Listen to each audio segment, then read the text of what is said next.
न्यायडोंगरीमध्ये जैन भागवती दीक्षा समारोहानिमित्त वरघोडा शोभायात्रा।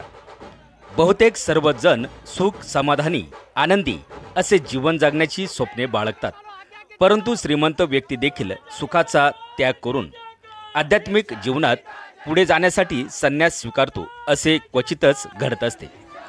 त्यातीलच नांदगावच्या न्यायडोंगरी येथील Shanti Swarup traders building material, हार्दिक ट्रेडिंग, शांती स्वरूप प्रोविजन, प्रतिष्ठित व्यावसायिक आणि श्रद्धानिष्ठ श्रावक शांतीलाल भिकनचंद दुगड यांची सून तर सुमतीलाल दुगड यांची धर्मपत्नी आणि जवरीलालजी श्रीमाळ नैताळा यांची सुकन्या मुमुक्षू सौ सरलाबहन दुगड ह्या जैन भागवती दीक्षा घेत आहेत।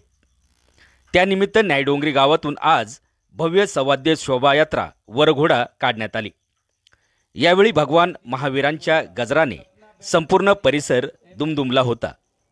दीक्षा घेणाऱ्या मुमुक्ष सौ सरलाबहन सुमतीलाल दुगड न्यायडोंगरी व मुमुक्ष बाल ब्रह्मचारी शिवानी बहन हिरण मनमाड यांची जैन स्थानकापासून संपूर्ण न्यायडोंगरी गावात शोभायात्रा काढण्यात आली। यानिमित्त सुमधुर संगीतमय भक्ती संध्या कार्यक्रमाचे आयोजन करण्यात आले होते। यावेळी अनेक तरुणांनी वेशभूषा साकारली होती। सरला बहन यांच्या जीवनावर आधारित नाटिका, गायन अशा अनेक विविध कलागुणांचा आविष्कार सादर केला। तसेच दीक्षार्थी मुमुक्ष सौ सरलाबहन सुमतीलाल दुगड न्यायडोंगरी व मुमुक्ष बालब्रह्मचारी शिवानी बहन हिरण मनमाड यांचे स्वागत व सकल जैन समाज न्यायडोंगरी यांच्यातर्फे सन्मानपत्र करून गौरवण्यात आले। धुळे येथील उत्तमचंदजी मारसाब यांच्या शुभ हस्ते 7 फेब्रुवारी रोजी सरलाबहन जैन भागवती दीक्षा घेणार आहेत। यावेळी राज्यभरातून मोठ्या संख्येने जैन बांधव भव्य दीक्षा समारंभ कार्यक्रमासाठी उपस्थित राहणार आहेत।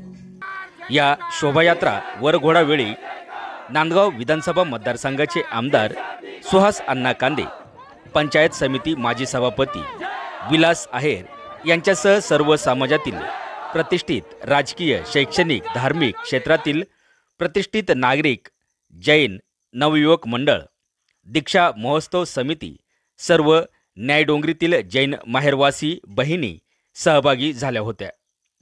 आवाज इन न्यूज मराठी, न्यायडोंगरी, नांदगाव। मंगलवार कितने आते हैं? एक साल में जितने भी मंगल। क्या माँ तुम इतना बोलते हो, मुझे भी कभी मार भी देती हो तो मुझे कभी उन्होंने बोला नहीं क्या मुझे मारते हो, ऐसा कभी नहीं किया।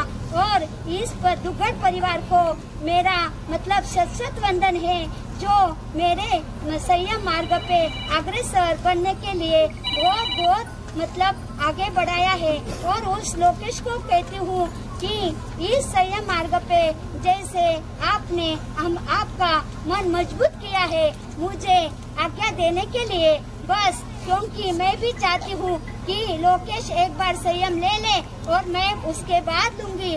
लेकिन अब ऐसा कहती हूँ कि भैया मैं तो अब संयम मार्ग पे जा रही हूँ, आप भी इसी मार्ग पे बढ़ना, क्योंकि अभी आपके पापा के लिए मैंने 2 पंक्ति बोली है, उसी का चिंतन करना, क्योंकि यह संसार स्वार्थ भरा है, इसमें कोई भी सार नहीं है। बस संयम मार्ग पे ऐसे ही बढ़ते रहने और